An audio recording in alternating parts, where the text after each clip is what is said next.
here. Today we'll be making chocolate-filled mochi sesame balls. So, let's get to it. We don't need to go to the fridge today. How was your week? Oh, sounds spectacular. My week was good. So, the real name of this dish is just sesame balls, but I don't think that name gives this dish justice because it is basically a deep-fried mochi covered in sesame, so it gives a nice nutty flavor. And typically, sesame balls are stuffed with red bean paste or lotus paste, but I don't want to eat either of those, so we will make a chocolate-filled version because chocolate is one of my favorite sweets. In order to prepare for this mochi dough, we need to boil some water. So the brand of glutinous rice flour I will be using today looks like this. You can find this at your local Asian grocery store. It has a three-headed elephant, okay? And it's a product of Thailand.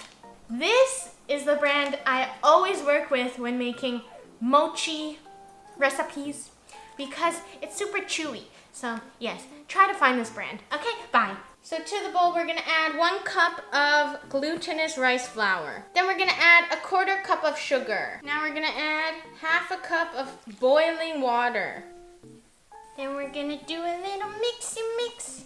We're gonna do a little mixy mix. After you've mixed the dough and incorporated it fairly well, you're gonna get a sticky paste-like consistency.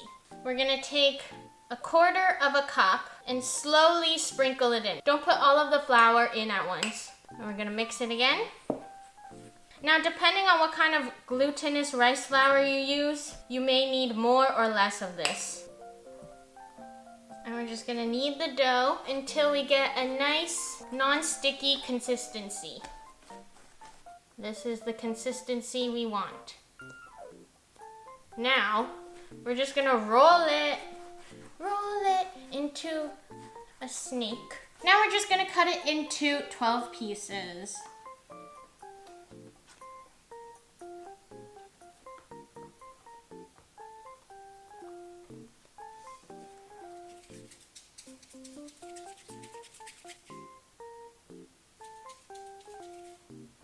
All right, we got our dough balls.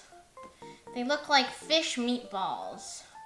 Fish balls. To keep them from drying out, we're gonna put a wet towel on top.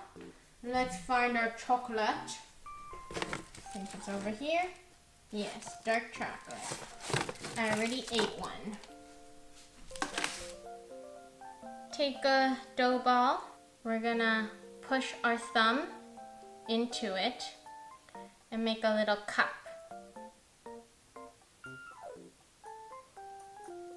We're gonna take our chocolate, gonna break a few pieces. Since the chocolate has such sharp edges, I'm gonna dull the edges by cutting it so it's nice and round. When you wrap it, the chocolate doesn't puncture the dough. This is obviously optional, but I think it helps when wrapping the dough.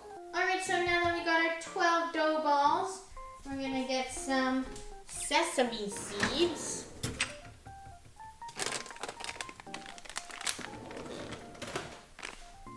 Got our sesame seeds. Don't get the toasted ones. You have to get these, the untoasted ones. Dip the ball into the cold water and then roll it in the sesame seeds.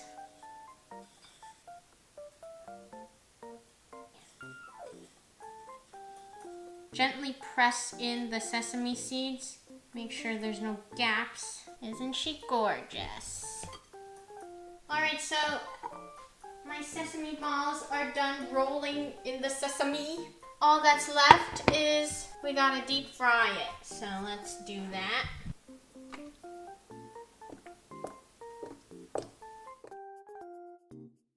Alright, now that it's around 150 degrees Celsius, we shall place our sesame balls.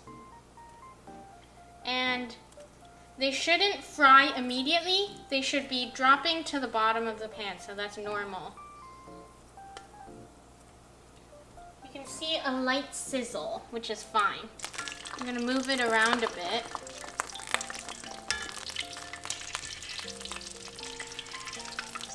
And I'm just moving the balls around so it's evenly cooked. And now that it's floating up, we're just gonna start pushing them down into the oil. And by doing so, it'll also puff up the balls a bit bigger.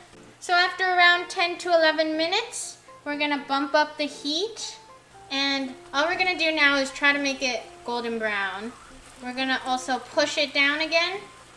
And by pushing it down into the oil, it'll make it puff up more. Wow, it's a time lapse.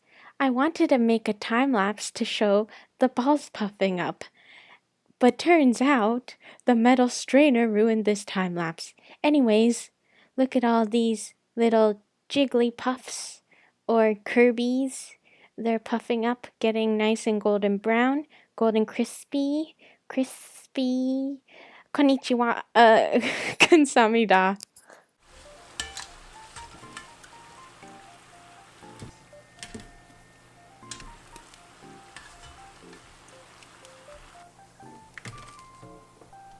Look how gorgeous they are. They look like little suns. Now, let's head to the taste test. Wow!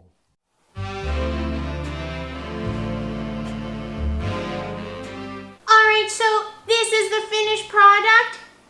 And let's begin the taste test.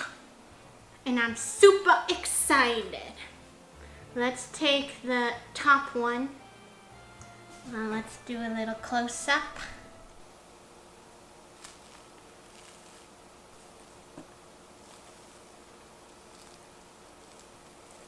Glorious chocolate. Ooey gooey chocolate.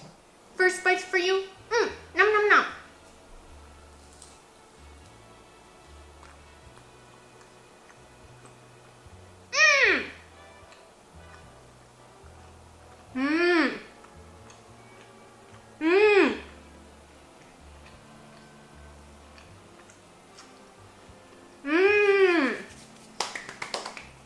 You know what? This would taste good with a glass of milk. Let me get a glass of milk.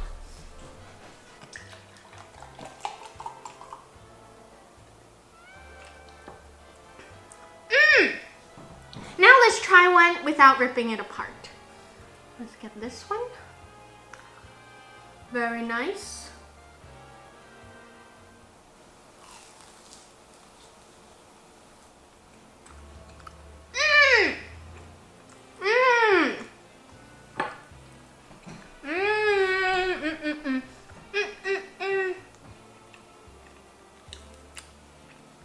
It's so chewy. It's like mochi.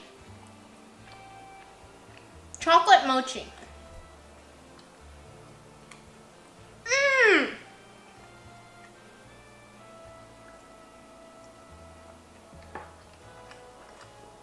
Delicious.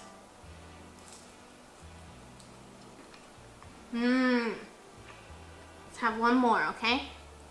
Which one should we choose? This one. Cheers.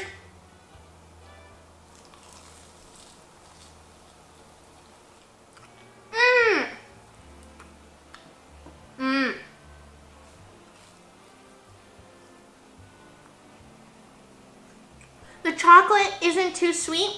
I used 40%, so it's a nice balance, you know. The mochi is super chewy, like chewing into a cloud. The sesame adds a slight nuttiness to it. if you're allergic to sesame, I'm sure you're still able to make this without the sesame, so it'll just be like deep fried mochi. So this gets LookCatchu's stamp of approval, and I would totally make this again. And if you like this video, please give it a thumbs up, and please subscribe to my YouTube channel. I post once a week, and I'll see you guys